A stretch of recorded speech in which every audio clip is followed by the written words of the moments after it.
Bienvenidos y bienvenidas a otro episodio de Clínicamente Hablando, el podcast. En este episodio estaremos clínicamente hablando sobre el trastorno obsesivo-compulsivo y su tratamiento. Acompaña a las doctoras Melanie Ruiz y Tainari Dávila. Porque hablando se normaliza. El material discutido en Clínicamente Hablando no sustituye el proceso de psicoterapia y solo tiene fines educativos. Si usted o alguna persona que conoce tiene pensamientos suicidas en Puerto Rico, puede llamar al 1-800-981-0023 o al 911. Si se encuentra fuera de Puerto Rico, consulte con las autoridades correspondientes. Bueno, bienvenidos y bienvenidas a otro episodio de Clínicamente Hablando, el podcast. Me acompaña, como siempre, la guapa doctora Tainari Dávila. Hola, buenas tardes. Hola. Bueno, buenas tardes, buenos días cuando nos estén escuchando. Exacto. Si nos están escuchando de tarde, pues buenas tardes, de noche buenas noches y así. Es un gusto volver a estar con cada uno y cada una de ustedes y sobre todo en un nuevo episodio de este proyecto tan chévere para nosotras. Que hoy vamos a estar clínicamente hablando sobre... Hoy vamos a estar clínicamente hablando sobre el trastorno obsesivo-compulsivo. Así que recuerden suscribirse en nuestra página de YouTube y en nuestras redes sociales. En Instagram o en Facebook, Clínicamente Hablando, doctora Melanie Ruiz, doctora Tainari Dávila, En Pausa con la Psicóloga, y a la doctora Melanie Ruiz la consiguen en TikTok. Recuerden también regalarnos 5 estrellas en Spotify y darle like y suscribirse al canal de YouTube. Ahí está. Gracias.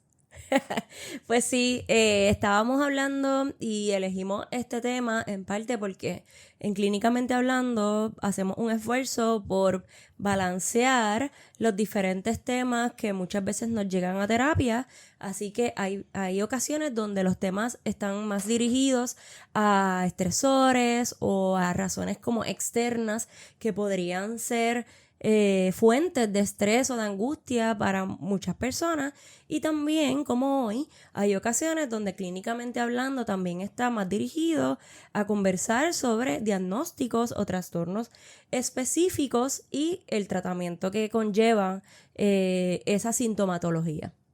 Y la verdad es que este trastorno es un trastorno que está bastante visible en películas, en obras de teatro, yo he visto. Así que es algo que quizás la gente a lo mejor no sabe a profundidad del tema, pero conoce algo o sabe que existe. Sí, estoy de acuerdo. Hay películas súper exitosas relacionadas al trastorno obsesivo-compulsivo.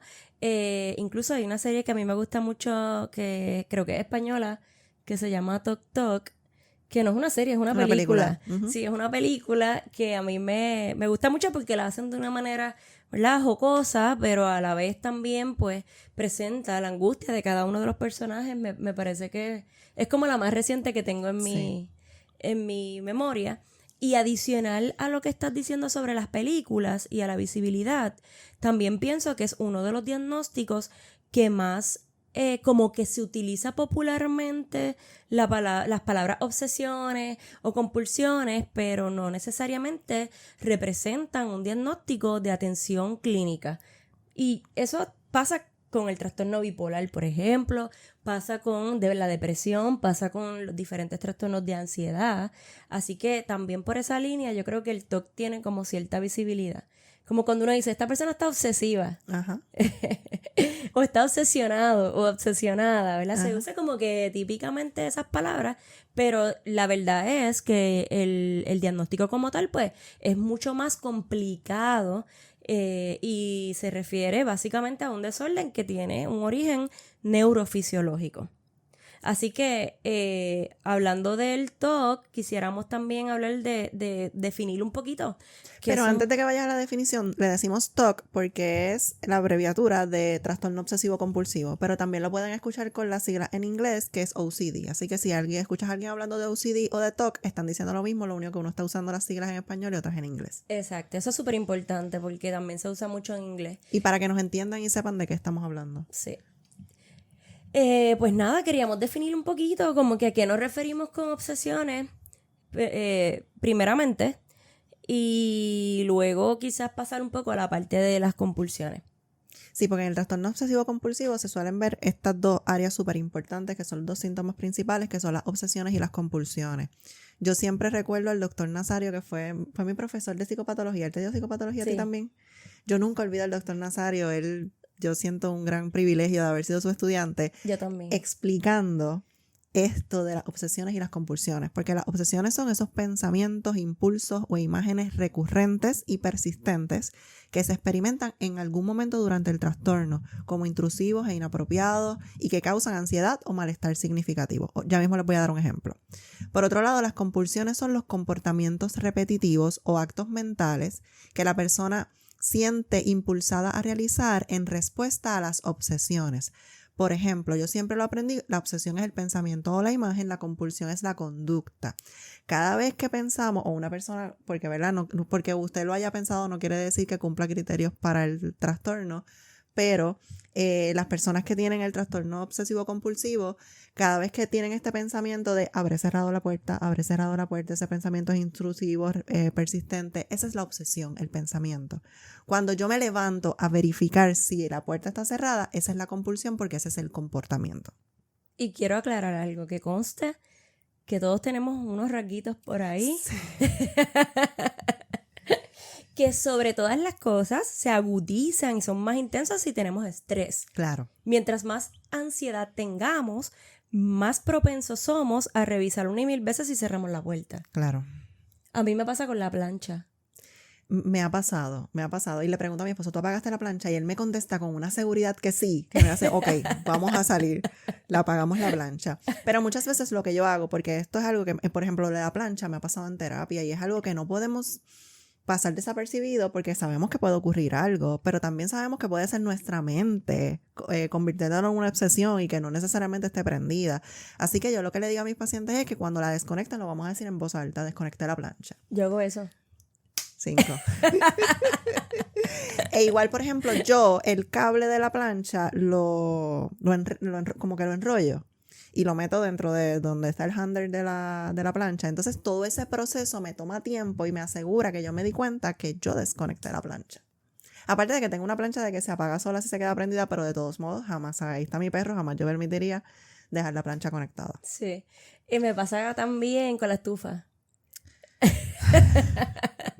Confesiones de una psicóloga. No, y lo confesamos y lo compartimos sobre todas las cosas porque el truco también está en que a pesar de tener una preocupación de confirmación, ¿verdad? Me puede preocupar, como tú dices, que pase algo porque en efecto podría pasar, pero no es lo mismo, yo creo que aquí está la diferencia cuando es un desorden o un trastorno mental, ¿verdad? Que es persistente, que molesta. No es lo mismo yo hacer eso y me fui, adiós, bye, que es lo que está diciendo la doctora, a decir, me tengo que parar en medio de la terapia porque tengo que ir a confirmar y a mirar una y otra vez si en efecto lo desconecté. Y ahí hay un elemento de tiempo importante. El TOC es un diagnóstico que se mide en función del tiempo que la persona invierte en ir a aliviar de alguna manera esa ansiedad. Sí, porque es como un ciclo. Está la obsesión, luego viene la compulsión y luego hay un alivio, pero ese alivio no es para siempre, ese alivio es momentáneo porque vuelve la obsesión. Y me encanta que digas eso porque si ustedes buscan en Google, ustedes pueden poner como que el ciclo del TOC y les va a salir imágenes de lo que la doctora está diciendo, ¿verdad? Es como que, me llegó el pensamiento de que toqué, qué sé yo, la mesa y la mesa está contaminada, así que automáticamente voy a ir a lavarme la mano como una forma, ¿verdad? Ese lavado de mano, que es un comportamiento, que es una conducta, una compulsión, es una forma también de aliviar hasta cierto punto la ansiedad que me produce el pensar solamente en que ahí pueden haber gérmenes y me puedo enfermar o me puede pegar algún virus o lo que sea. Y ahorita hablabas, la parte del funcionamiento es bien importante. Cada vez que hablamos de trastornos mentales, usted nos va a escuchar hablar del funcionamiento, porque es que podemos tener algún rasgo, como decía la doctora, alguna característica, pero no cumplir con los criterios para el diagnóstico. Si lo vemos desde la depresión, por ejemplo, yo me puedo sentir triste, pero no por eso estoy deprimida. Pues de la misma manera, yo quizás fui a revisar si yo había apagado la plancha una vez, pero eso no alteró mi funcionamiento. Yo no llegué tarde a mi trabajo, eso no me consumió más de 1 hora, eso no afectó que, por ejemplo, yo llegara a mi trabajo trabajo y no me puedo concentrar en lo que estoy haciendo porque estoy pensando en lo que hice o en lo que no hice. Así que ahí hay una característica bien importante cuando la doctora habla del tiempo. Y les voy a compartir uno de los trucos, y quizás me voy a adelantar a la parte de tratamiento un momentito, aunque sea un chililín, aprovechando lo que estás diciendo, porque parte del trabajo que hacemos los psicólogos en terapia es aprovecharnos de ese funcionamiento, ¿verdad? Decir, espérate, si esta persona, a pesar de que tiene ese pensamiento constante, frecuente, molestoso, y a pesar de que tiene esa conducta de ir quizás a lavarse las manos o de ir a verificar, puede todavía ir a trabajar, puede llegar guiando a su trabajo, ser independiente, cocinarse, puede tener sus relaciones de familia, sus amigos, ¿verdad? Pues eso es una fortaleza tremenda de esa persona, porque quiere decir que esa persona todavía, y digo todavía, ya mismo les explico por qué, esa compulsión o ese pensamiento no le acapara la mayor parte del tiempo de su vida ni su energía, porque una de las cosas que tiene el diagnóstico obsesivo compulsivo es que es bien cansón, agota, te cansa. Física y mentalmente, porque Total. la obsesión es mental y la compulsión tienes un comportamiento, es física. Correcto. Así que ahí hay algo que nosotros en terapia tratamos de ver y de reforzar y de validar y de enfocarnos en cuáles son esas áreas en las que las personas funcionan. Eso es como que nuestro salvavidas para agarrarnos de ahí y que las personas podamos continuar trabajando comprometidas con ese nivel de funcionamiento. Hablando de las obsesiones, yo hoy estaba mirando que hay un listado súper grande de obsesiones. Como que las obsesiones pueden ser hasta, vi un listado como de 30, una cosa así. Así que yo hice como que, anoté como las más comunes que quizás vemos, pero hay un montón, ¿verdad? Y, por ejemplo, podemos ver mucho miedo a la contaminación. Podemos ver obsesiones asociadas a la parte sexual. Y en la parte sexual hay mucha gente que, por ejemplo, piensa frecuentemente en tener algún acercamiento sexual inapropiado con otras personas, con niños, de hecho, ¿verdad? Pero eso es solamente un pensamiento, solamente una obsesión. No necesariamente quiere decir que vamos a llegar a tener una conducta al respecto. Y quiero aclararlo, porque cuando nosotros hablamos de conducta de compulsión, la mayoría de las personas que tienen obsesiones sexuales, la compulsión es evitarlo. Exacto. ¿Verdad? Es la conducta de que no, yo no voy a hacer eso, yo me voy a quedar aquí encerrado, yo no voy a salir, yo no me voy a poner a un niño porque yo tengo ese pensamiento.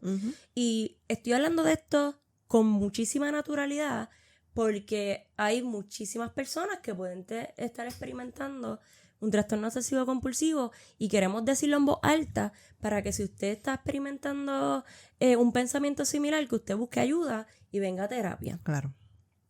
Igualmente la acumulación, ¿verdad? Esa tendencia a pensar en acumular cosas, objetos, incluso es bien común, por ejemplo, los gatos, ¿verdad? Hay personas que acumulan y que tienen muchísimos gatos, se ve en el trastorno obsesivo compulsivo. Obsesiones religiosas, por ejemplo. Muy comunes. Son súper comunes. Muy comunes. Y es importante que sepamos que las obsesiones varían en las culturas, ¿verdad? En las culturas donde la religión tiene quizás unos elementos más de pureza, ¿verdad? O de, qué sé yo, del marianismo, de todo lo que es la virginidad, pues esa obsesión religiosa también se podría asociar a la obsesión sexual, por ejemplo, ¿verdad? Lo vemos, es bastante común. Igualmente la simetría. Y ahorita que hablábamos de la confirmación, que nosotros también a veces nos surgen esos rasguitos, la simetría también es bien común. ¿A ti te pasa que tú acomodas las cosas como de una manera y las quieres así y como que te das cuenta si te las cambian? Me doy cuenta si me las cambian. Y la acomodas, por ejemplo, la ropa por color. La ropa la acomodo por color. Y manga corta, ¿sabes? Sin manga, manga corta y manga larga. Y por colores. Pero eso lo hago, voy a justificar mi compulsión. Eso lo hago como para encontrar la ropa más rápido. Porque si ya sé lo que me quiero poner, pues encuentro la ropa más rápido. Claro. O sea que tiene un beneficio para ti. Parece. Claro, pero en el TOC no es así. Exacto. En el TOC sería como que, no es que esto tiene que ser así, y si no es así, es una fuente de angustia tremenda. Claro. Y las personas pueden acomodar, cuando hablamos de simetría, puede ser desde poner las cosas en forma vertical o horizontal, hasta de repente también buscar que todo sea de un mismo color, o por ejemplo lo que estabas mencionando de la forma, ¿verdad? De la manga, así que se puede ver de diferentes maneras.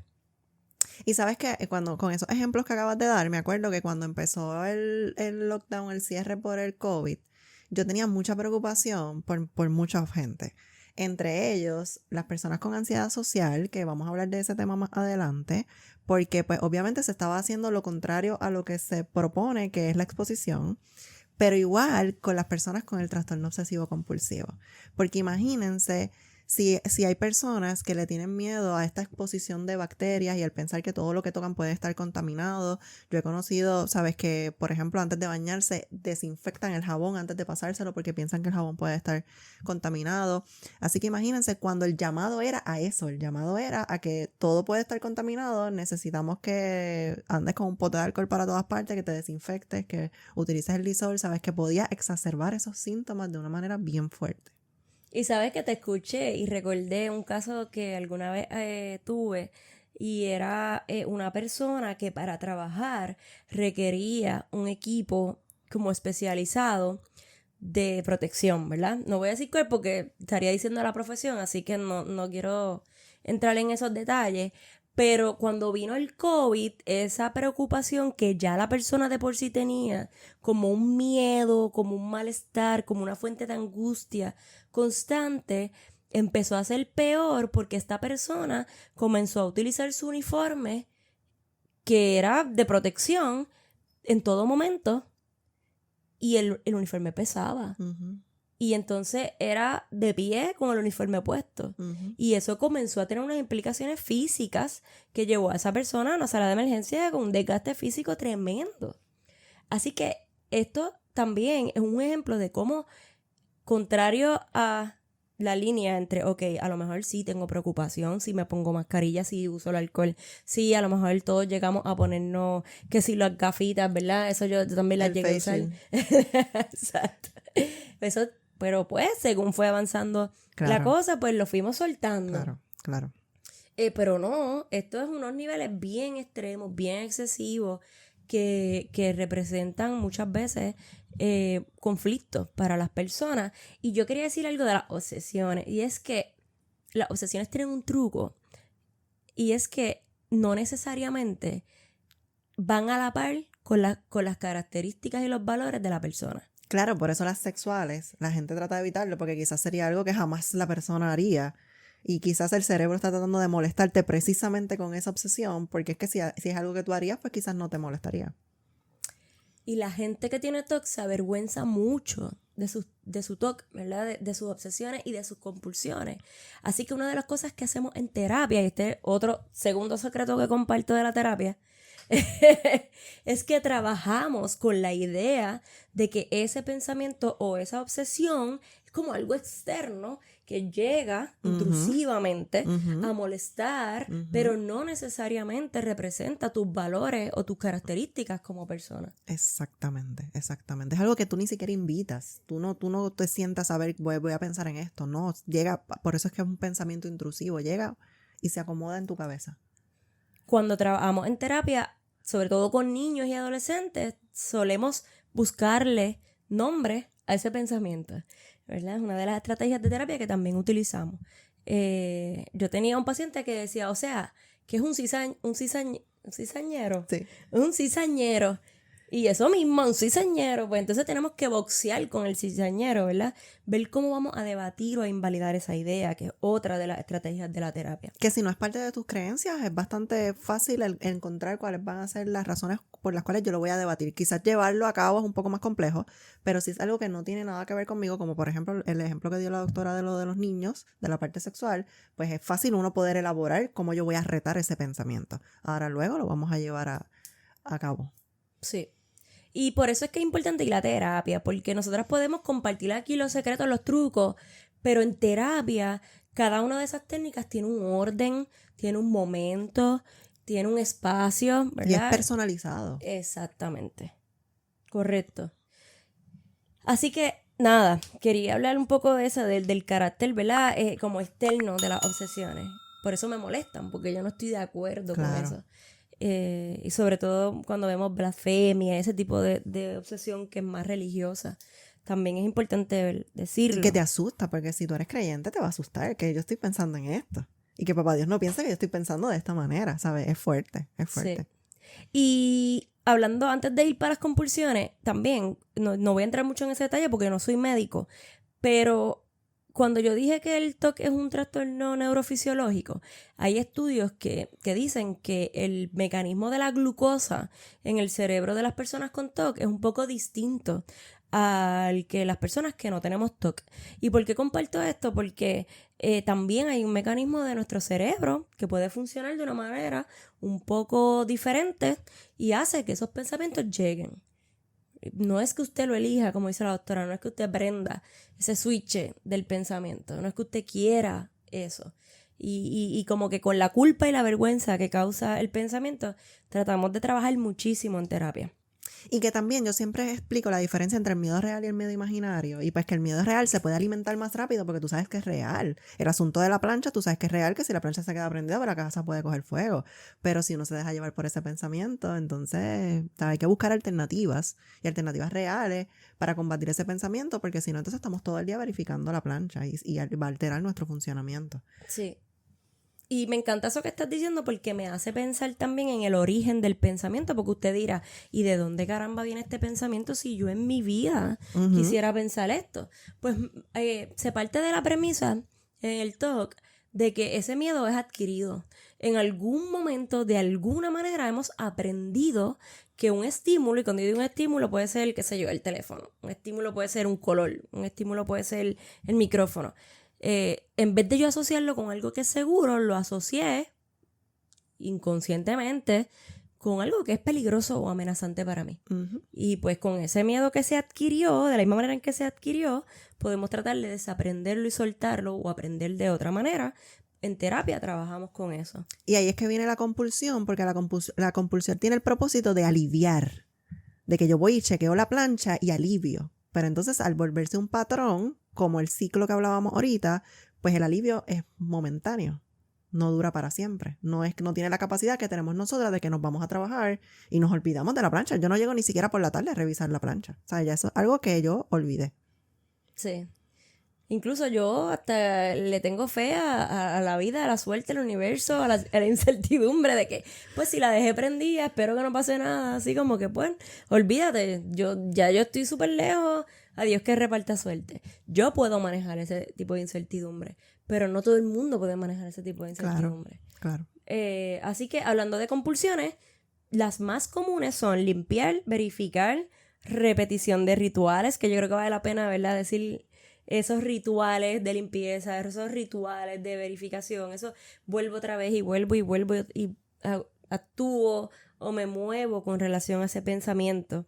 El de contar cosas o números, sobre todo en la mente. Yo tenía un paciente que decía que no contaba los números impares. Pues entonces eso, trata de contar en tu mente, contar sin contar los números impares. Ya empecé mal. Empecé con el 1. Mira, pero con eso de contar, mire disimuladamente al señor productor. Que él todo lo cuenta. Pero ve, ahora bien, vamos a suponer que uno todo lo cuente, pues está bien, a lo mejor eso es un rasguito como que por ahí de que como que me paso un poquito de tiempo en esto, pero no es lo mismo quedarme pegado en el mismo sitio contando. Claro. ¿Ves? Porque el quedarme pegado, invertir demasiado tiempo, demasiada energía, me afecta, me cansa y deteriora mi funcionamiento. Claro, algo por ejemplo que él hace, voy a decirlo sin su autorización, que cuenta los escalones, pero no es como que, o sea, es mientras lo va subiendo, ya subió y se acabó y me dice ahí, qué sé yo, 200 escalones. Y yo, pero ¿cómo tú estabas contando eso? Pero no es algo que le toma tiempo, que le afecta, que su funcionamiento, que llega tarde por estar contando, así que, pues, como hablábamos ahorita, un rasgo. Y cuando nosotras tomamos la clase de psicopatología, que es la clase de los trastornos mentales cuando estábamos en doctorado, una de las cosas que nos decían era que no empezáramos a diagnosticarnos y que todo el mundo puede tener rasgos de un diagnóstico, pero que no cumple criterios. Sí. Sí, sí. Y eso es bien importante porque yo creo que nos puede pasar que nos identifiquemos. Claro, Por eso estamos claro. contando aquí lo Sí, de nosotras. este es un lo grupo de tuyo. apoyo. Hasta lo que no tenemos autorización. El que no habla también salió trasquilado. Pero sí, contar es una de las compulsiones más comunes. Ordenar, reorganizar, acumular y sobre todo uno que yo veo muchísimo es la evitación. Sí. Si a mí me da miedo tocar, qué sé yo, las perillas de las puertas porque son en metal, pues yo voy a buscar una toalla Ajá. para ponerme la toalla y evitar tocar la perilla de la puerta. Evitar pisar las líneas. Yo tenía un paciente que no ponía el pie plano por miedo a que, como a contaminarse, ¿verdad? Como si por miedo a que existiera algo que estuviera sucio o fuera pegajoso y entonces pues no, y eso se tardaba en caminar un montón y tenía que hacer su trabajo, tenía que llegar a los sitios, pues no, pues eso era un problema. Claro. También tenía un caso de que por miedo a la contaminación la persona dormía de un lado para no tocar el otro lado de la cama porque el otro lado estaba contaminado, ¿verdad? La sesión. Pues imagínate tú, trinca ahí en un lado de la cama con una incomodidad tremenda, pues le afectaba su sueño. Claro. Pues entonces si afecta el patrón del sueño, porque hay una deprivación del sueño por el miedo, pues podemos enfermarnos, eso puede ser un problema.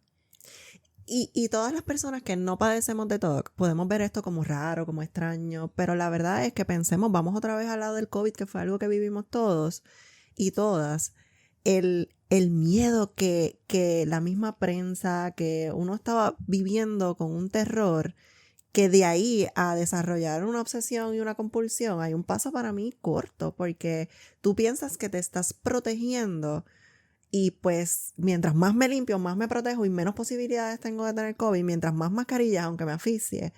Y nos damos cuenta de que pues no es tan loco nada, ¿sabes? No. Es algo que le puede pasar a cualquier es persona. lógico, es esperado, es hasta un mecanismo de Claro. protección.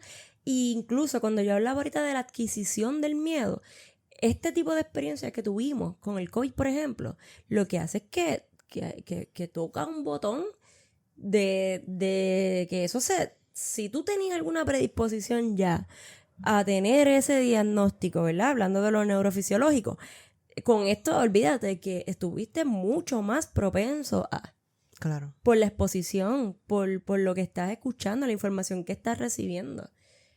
¿Verdad? Eso es como si tú le tuvieras miedo al lagartijo, Sí. que hace tiempo no lo mencionaba en los podcasts, y yo vengo para acá con un lagartijo. No, hasta ahí.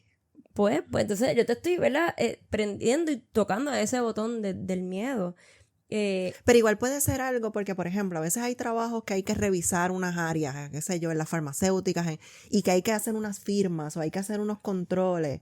¿Tú sabes cuántas veces, si tu trabajo depende de eso, cuántas veces tú vas a hacer esa revisión? Y que quizás lo has hecho ya 3 veces, estás segura de que ya está, pero dices, lo vamos a hacer una 4ª vez, y como sin querer caemos en un patrón de obsesiones y compulsiones, porque el mismo patrono te va a culpar o vas a tener una consecuencia negativa si no se hace, si no está hecho. Así que el miedo a fallar hizo que la persona, en este caso hipotético, pues terminara con obsesiones y compulsiones. Y me encanta lo que estamos hablando porque yo no sé si tú estás escuchando, pero parecemos conductuales, terapeutas conductuales a más no poder. Y eso es un buen indicio porque las terapias que se recomiendan para el TOC son conductuales, ¿verdad? Estamos diciendo ahora mismo aquí, en Arroyo Habichuelas, lo que sería el aprendizaje inhibitorio, el aprendizaje del peligro, el aprendizaje de la seguridad, que eso son cosas, ¿verdad? Que si nos vamos por lo teórico, yo ni me sé bien los nombres, pero sí sé que hay todas unas teorías montadas sobre el aprendizaje del miedo y cómo eso refuerza las conductas, definitivamente. Y ahorita dijiste algo que lo anoté porque como que dije, tengo que decir esto. Y es que el TOC no se ve y se oculta. La gente puede ocultarlo bastante hasta que la vergüenza o la culpa o los síntomas se ponen tan y tan intensos que te aíslan. El TOC tiene una súper característica importante y es casi cuando la gente llega a terapia. La gente llega a terapia cuando ya está aislada. Uh-huh. Y desesperada también porque le consume demasiado tiempo. Sí. Y te aísla porque las personas con TOC comienzan a sentirse como raras o como que ellos son el TOC. Y nuestra propuesta y lo que estamos diciendo es que las obsesiones y las compulsiones tienen un elemento externo. Así que usted no es el TOC, usted es mucho más que eso. ¿Ve? Entonces, parte de lo que se trabaja en terapia también es cómo vamos, en qué lugar de nuestra vida vamos a poner esa obsesión. Pero definitivamente no podemos vernos como que eso es un rasgo de nosotros, algo intrínseco de nosotros, algo nuestro, porque eso es lo que hace que las personas se aíslen. Incluso había un caso yo recuerdo haber leído como un caso de un multimillonario que era hasta de la realeza y no sé qué más, y murió súper solo, súper aislado, que pues tenía sus mayordomos que le llevaban la comida con guantes y cosas así, pero imagínense la tristeza, la angustia que puede causar ese aislamiento porque tú creas y tú sientas que tus pensamientos y la manera en que tú te comportas pues está mal, está raro y no pega con el comportamiento social o con la aceptación de los otros. Por eso es que el TOC, hablando de la fobia social o de la ansiedad social, tiene una alta comorbilidad. Cuando yo digo comorbilidad es que las personas con TOC pueden desarrollar fobia social hasta un 50% debido a ese aislamiento, ¿verdad? Ese miedo a que juzguen su comportamiento. Así que hice la asignación de traer algunos números, por ejemplo, del 30 al 50% de las personas con TOC, si no lo trabajan y si no buscan ayuda y si no van a terapia, pueden desarrollar depresión. Hasta un 29% podría desarrollar un trastorno de pánico si no se trabaja. Una de las cosas importantes del TOC, que para nosotros los clínicos es relevante, es que muchas personas comienzan la terapia y como la terapia es de exposición, se quitan. Hasta un 65%. Es un número bien alto. Pero pongámonos en los zapatos de esa persona, ¿sabes? Sería, le tengo miedo al lagartijo y me van a exponer al lagartijo. Le tengo miedo al elevador, me van a exponer al elevador. Le tengo miedo a las bacterias y a eso me vas a eso precisamente. Pero ahí es que está. Porque ya hemos visto que la evitación, y nosotros lo hemos mencionado en otros episodios, nos da un alivio momentáneo, pero no resuelve el problema. Si yo le tengo miedo al elevador, yo no lo voy a resolver si yo subo por las escaleras. Y esa es la evitación. Pero entonces, lo importante está en la exposición. Pero es una exposición gradual, es una exposición con unos recursos. No es que vamos a lanzarte a que tú te expongas sin tener unos recursos de apoyo. Por eso es que es tan importante que lo hagamos con un profesional. Y miren, yo cuando trabajo con personas que tienen trastorno obsesivo compulsivo, eso es una de las cosas que yo le digo desde la primera cita. Hay un 50% de probabilidad de que tú te quites. Porque tú vas a sentir mucho estrés en esta terapia. Mucho miedo.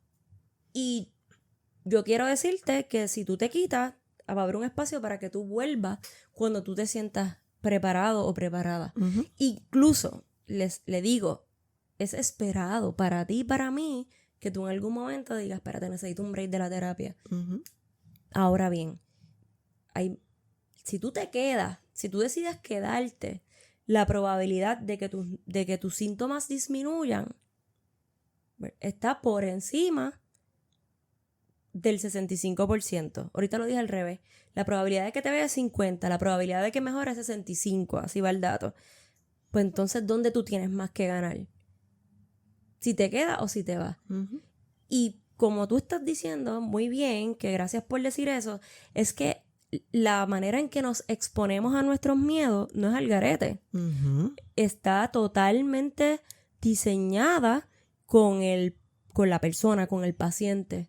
Nosotros hacemos una jerarquía de exposición. Hablando de todo lo que dijimos anteriormente, es la parte cognitivo-conductual más cognitiva de la terapia, ¿verdad? De pensamiento, de apoyo, de compromiso, de tú no eres eso, ¿verdad? La parte de pensamiento. La segunda parte de la terapia es la exposición, que es el comportamiento, la conducta. Y yo me siento con mis pacientes y vamos a hacer la jerarquía de la exposición. ¿Qué es lo más que a ti te da miedo? ¿Qué es lo que a ti te da miedo, pero no tanto? ¿Qué es lo que te da un poquito de menos miedo? y elige, qué sé yo, 5 situaciones. Y vamos a puntuarla. Esta me da 100% de ansiedad. Esta me da como un 70% de ansiedad.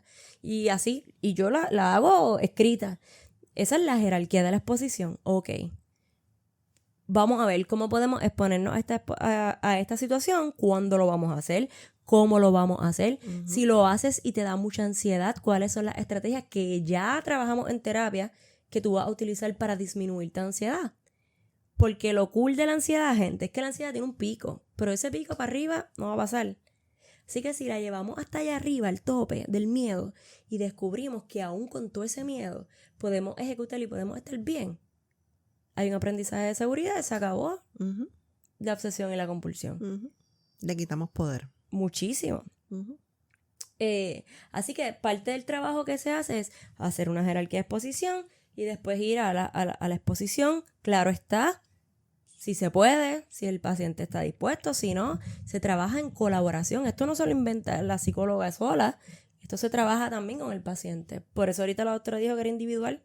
Sí, esa parte es súper importante. Y es la dificultad de nuestro trabajo, que pues que cada persona es un mundo y que pues aprendimos muchas cosas y hay incluso manuales de terapia, pero uno tiene que hacer adaptaciones dependiendo de la persona.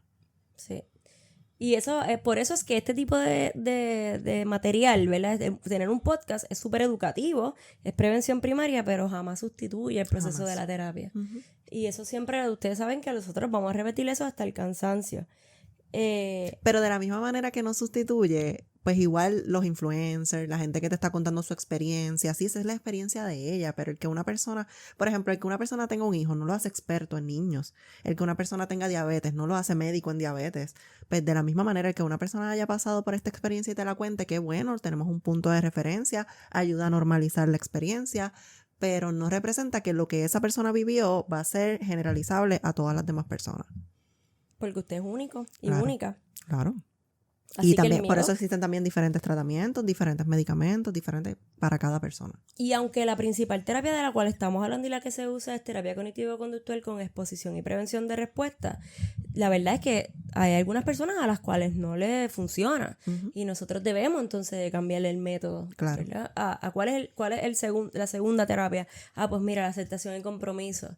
¿Verdad? Pues nosotros conocemos eso. Conocemos qué podemos implementar y si no funciona, cuál es el plan B. Claro. Y eso tampoco lo vamos a tener, ¿verdad? No es posible verlo, a menos que no vayamos a ese proceso. Algo que yo también hago mucho es que refiero a evaluación psiquiátrica porque en el TOC el 25% de los síntomas pueden disminuir con tratamiento psiquiátrico. Y eso es un palo porque si el síntoma disminuye, yo puedo hacer la exposición. Claro, hay un alivio necesario.